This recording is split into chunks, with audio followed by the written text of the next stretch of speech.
Here, you know, within the European Union, there's 27 countries, so someone coming from one particular country, they can actually choose to go to another country that's very close by. If they were fleeing for their life, if they were in fear of persecution, why would someone come all the way to Canada, submit a claim as a refugee, fearing for their life? Why would they do that, come to Canada as opposed to another country where they would have protection immediately?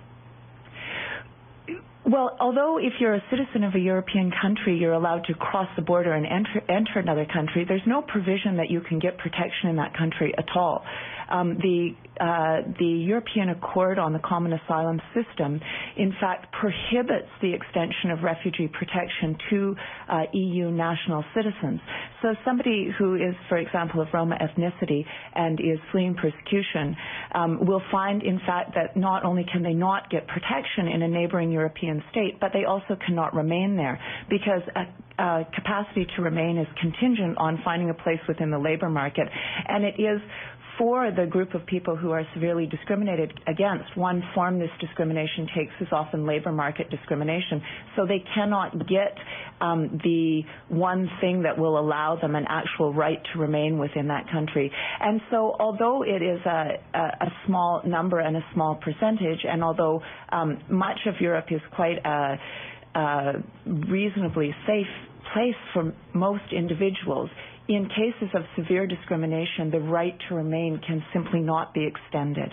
Okay. So you've mentioned specifically Roma, and again, you've said they're not going to choose a country that's close by for various reasons.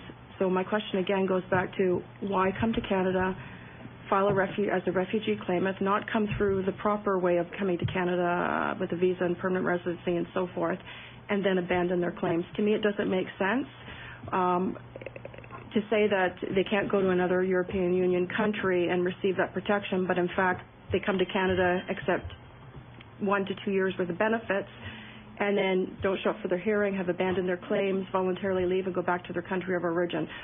So to me, that just doesn't make sense. I don't think we've actually got an answer that makes sense to the people that may be listening to this committee today.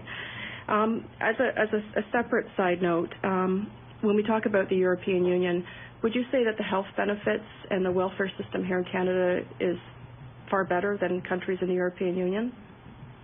If you know that answer. I'm certainly not an expert on health provision in the European Union, but the systems are,